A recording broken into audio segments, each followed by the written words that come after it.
Es impresionante verlos caminar, con solo un morral al hombro, desde diversas ciudades del país. Su objetivo es alcanzar la línea fronteriza, como si fueran los caballeros del rey Arturo en búsqueda del Santo Grial. Son cientos de kilómetros que paso a paso, sin medirlos, van dejando casi siempre bajo el inclemente sol.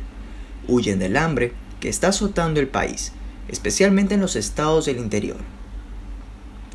El transporte público ya es casi inexistente, no solo por la escasez de combustible, sino por los exorbitantes precios de los cauchos, lubricantes y repuestos.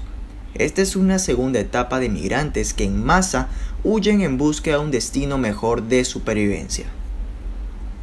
La mayoría lleva en la espalda el morral tricolor, que alguna vez el Ministerio de Educación repartió en las escuelas públicas. Ahí deben llevar si acaso un par de mudas de ropa y en la mano o en los brazos a los niños. Esta segunda oleada de migrantes se diferencia de la primera porque parecen resignados a no regresar. Van con lo indispensable, pero lo más valioso. La primera vez miles de venezolanos viajaban, casi siempre en autobús o busetas del transporte público. Eran cientos las unidades que empezaron a hacer viajes exclusivos para trasladar a quienes se iban del país, con la esperanza de conseguir trabajo y un nivel de vida mejor en otros países.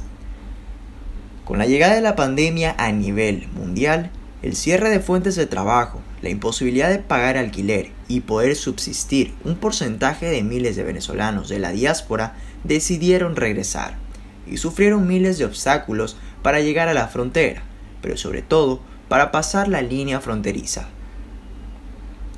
El régimen venezolano no los trató con la consideración debida. Una vez que la cantidad de inmigrantes colapsaron los centros de atención y los refugios de las cuarentenas necesarias. Hay incluso funcionarios que los calificaron de bioterroristas.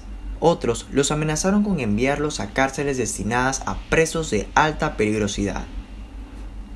Pasaron los meses y los casos de COVID-19 no disminuyeron, sino que los contagiados y los fallecidos van creciendo cada día más, lo que es casi una tragedia ante el deteriorado sistema de salud venezolano.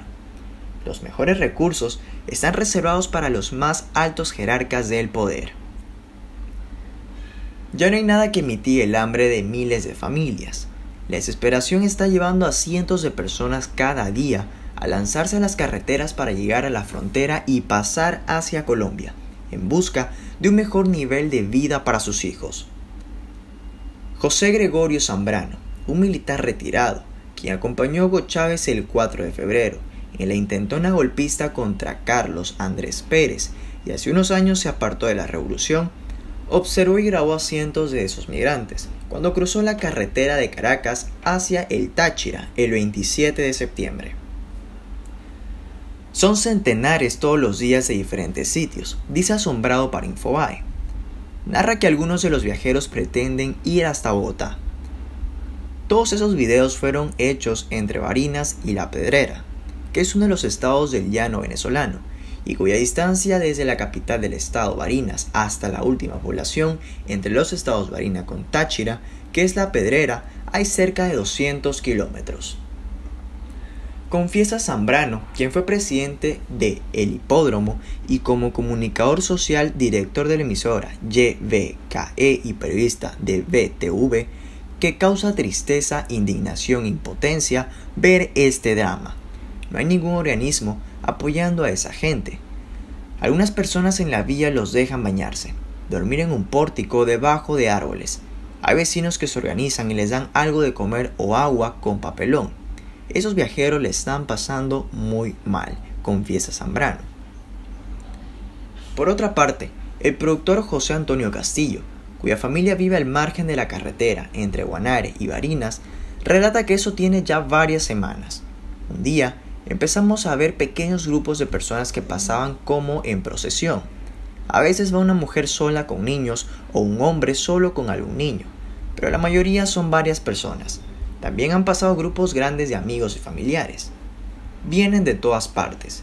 La hija mía, que tiene una finquita más abajo y saca productos a vender a orilla de la carretera, es la que más contacto ha tenido con alguna de esa gente, que a veces le pide agua e incluso comida. Todos huyen por miedo al hambre que están pasando en Venezuela. Es impresionante pensar que se vienen caminando desde Maracaibo, Valencia, desde San Felipe o Barquisimeto, porque eso es muy lejos.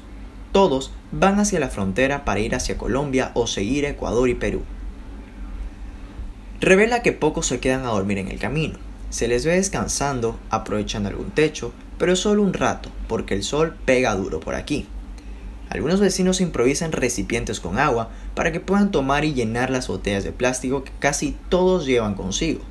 El domingo en la misa comentábamos lo impresionante que es el desgaste de los niños, porque algunos son muy pequeños y los llevan caminando, sobre todo cuando van con mujeres solas, dice Castillo. La brecha social en Venezuela es cada vez más amplia. En Caracas, el impacto es menor, porque el Ejecutivo trata de mantener la apariencia de normalidad, con la electricidad, el agua potable, el gas doméstico e incluso el combustible. Pero los privilegios arropan a los altos jerarcas de la revolución. Son ellos los del acceso a los alimentos, a dólares, medicinas, servicios, entre otros. El centro de mayores privilegios de altos funcionarios civiles y militares está en el Fuerte Tiuna. Por ejemplo, fue acondicionado mejor que el Hospital Militar de Caracas y con todas las garantías de El Hospitalito Dr. Vicente Salía Zanoja, que está dentro del Tiuna. Mientras la escasez de combustible afecta a todo el país, otro mundo hay al atravesar las puertas del más importante fuerte militar del país. Hay una estación de servicio de combustible que solo usa la comitiva del presidente de la Asamblea Constituyente, Diosdado Cabello, los más altos generales, los ministros de mayor relevancia, entre otros. Esa gasolinera estuvo ubicada dentro de lo que era el servicio de transporte del ejército, que fue trasladado al fuerte Guacaipuro. En su lugar funciona la Dirección de Cartografía del Ejército. Es una estación para privilegiados, con acceso a combustible subsidiado. Fuera de allí, las colas para surtir combustible son de días. En el interior del país pasan semanas sin que llegue una gota de combustible. Los estados más afectados son los fronterizos. Por ahora, un río humano de venezolanos se dirige hacia la frontera, huyendo del hambre.